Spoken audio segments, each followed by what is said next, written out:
Assalamualaikum warahmatullahi wabarakatuh. Pada kesempatan ini saya akan memberikan tutorial uji RAKL faktorial atau uji rancangan acak kelompok lengkap faktorial dengan menggunakan aplikasi SPSS. NIM 4218007 Fitria Rahmawati S1 Matematika Unpad Jombang.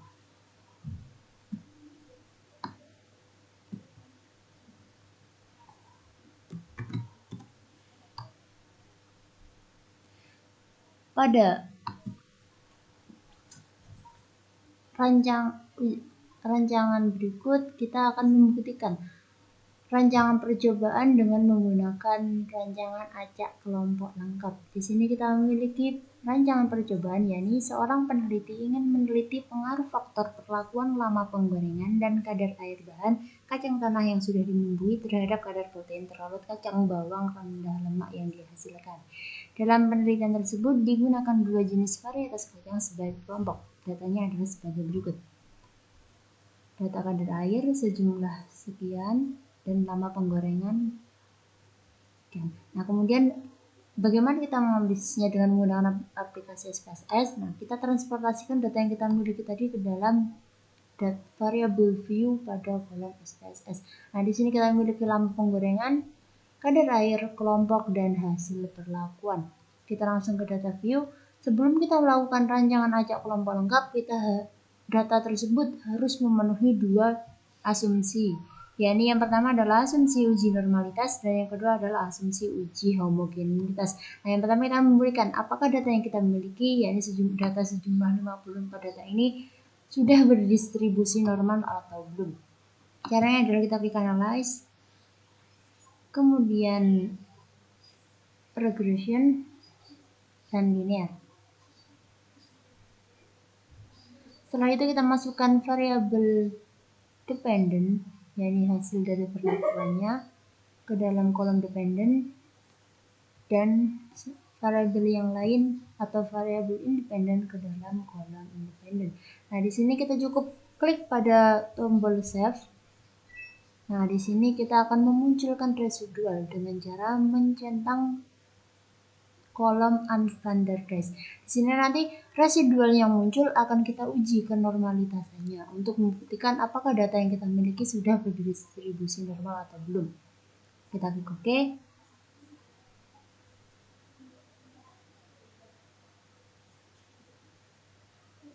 Nah, kita kembali pada data yang kita miliki tadi. Di sini muncul variabel baru, yakni variabel residual 1. Nah, pada variabel inilah yang akan kita uji. Caranya adalah klik analyze, kemudian non-parametric test, dan one sample Kolmogorov-Smirnov.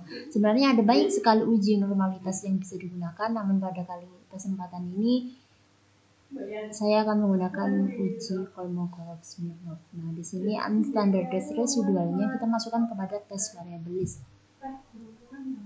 Tes distribusinya adalah normal, kemudian kita klik OK. Dan ini pada kolom output dari SPSS dapat kita ketahui. Caranya kita mengetahui apakah data kita berdistribusi normal adalah dengan menilai nilai signifikansinya.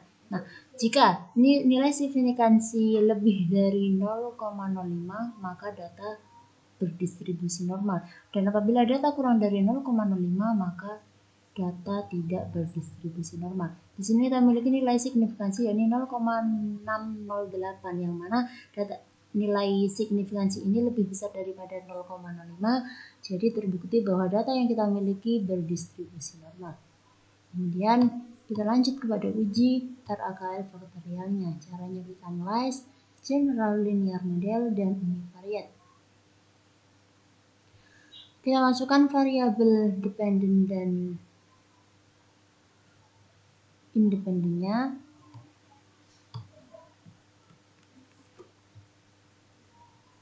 Yang perlu kita ketahui adalah pada pilihan model. Nah, di sini kita pilih custom. Pada lama penggorengan kita masukkan dengan tipe main effect. Untuk kadar air juga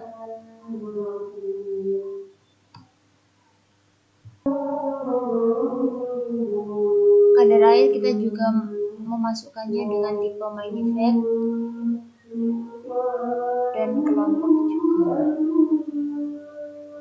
Di sini kita ingin mengetahui interaksi antara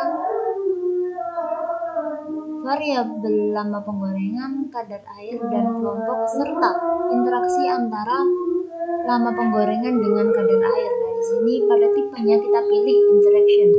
Kita pilih lama penggorengan dan kadar air, kemudian kita drop. Nah, di sini nanti akan kita ketahui apakah kadar air dan lama penggorengan itu saling berinteraksi atau tidak. Kemudian kita continue. Pada tahap klik postbox. Di sini kita masukkan semuanya. Uji postbox adalah uji lanjut. Jadi ketika nanti pada uji ANOVA kita ketahui bahwa variabel salah satu atau mungkin semua variabel memiliki pengaruh, maka langkah berikutnya adalah uji lanjut postbox untuk mengetahui mana yang memiliki pengaruh. Kemudian di sini kita memakai dan klik continue. Pada klik options, di sini saya pada kolom display saya centang diskritik statistik dan homogenitas. Nah, di sini homogenitas ini adalah akan kita ketahui nilai homogenitasnya atau kehomogenan data dengan pencentangan homogenitas. Kemudian continue. Setelah itu oke. Kita perhatikan pada output yang telah kita dapatkan. Nah, karena data tadi telah terbukti akan asumsi uji normalitas, yang kemudian kita melanjut pada uji asumsi homogenitas. Caranya adalah dengan melihat tabel Nivens Test of Equality of Error Variance. Nah, pada tabel ini menunjukkan apakah data yang kita miliki itu beragam homogen atau tidak. Nah, dasar pengambilan keputusannya adalah jika nilai signifikansi kurang dari alfa atau 0,05 maka data beragam homogen. Nah, jika nilai signifikansi lebih besar dari 0,05 maka data tidak beragam homogen. Nah, di sini kita memiliki nilai signifikansi 0,000, di mana nilai signifikansi ini kurang dari 0,05. Jadi data yang kita miliki beragam homogen. Lanjut pada test of between subject effect tabel. Di sini akan kita ketahui apakah variabel-variabel yang kita teliti berpengaruh terhadap tujuan dari penelitian kita tadi. Nah, di sini sama, kita akan melihat pada hasil output dengan yang membuktikan nilai signifikansinya. Dasar pengambilan keputusan adalah H1 jika jika nilai signifikansi kurang dari 0,05 maka data tersebut memiliki pengaruh. Jika tidak, H1 jika nilai signifikansi lebih besar dari 0,05 maka data tidak berpengaruh. Dan di sini kita memiliki variabel lama penggorengan. Nilai signifikansinya 0,000, di mana ini kurang dari 0,05 maka lama penggorengan berpengaruh.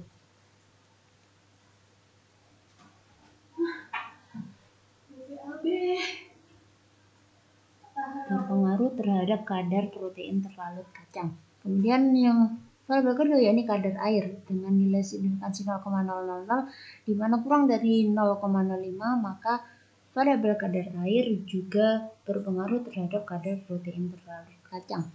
Yang ketiga yakni variabel kelompok.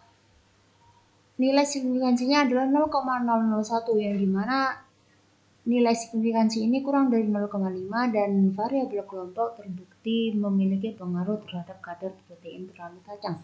Yang terakhir adalah kita bisa lihat interaksi antara lama penggorengan dan kadar air dengan cara melihat nilai signifikansinya juga. Jika nilai signifikansinya kurang dari 0,05 maka kedua variabel tersebut mau saling berinteraksi. Nah, di sini kita memiliki nilai signifikansi 0,01 maka variabel yang kita teliti atau lama penggorengan dan kadar air ini memiliki interaksi satu sama lain. Nah, kemudian karena seluruh variabel yang kita teliti terbukti memiliki pengaruh, maka kita bisa melanjutkannya kepada uji lanjut posthoc. Di sini pada tabel uji post hoc lama penggorengan, salak yang digoreng selama 2 menit ada pada subset 1, digoreng selama 4 menit ada pada subset 2, digoreng selama 6 menit ada di dalam subset 3. Hal ini menunjukkan masing-masing variabel yang kita teliti berada pada subset yang berbeda. Hal ini menunjukkan bahwa variabel yang kita teliti berbeda signifikan. Kemudian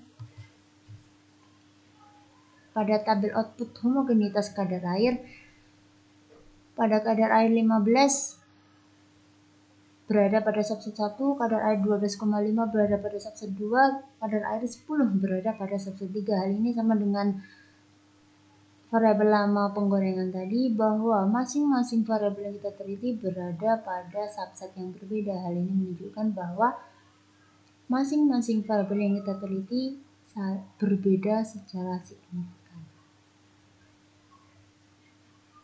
Baik, sekian tutorial kali ini, kita berjumpa pada kesempatan berikutnya. Terima kasih. Wassalamualaikum warahmatullahi wabarakatuh.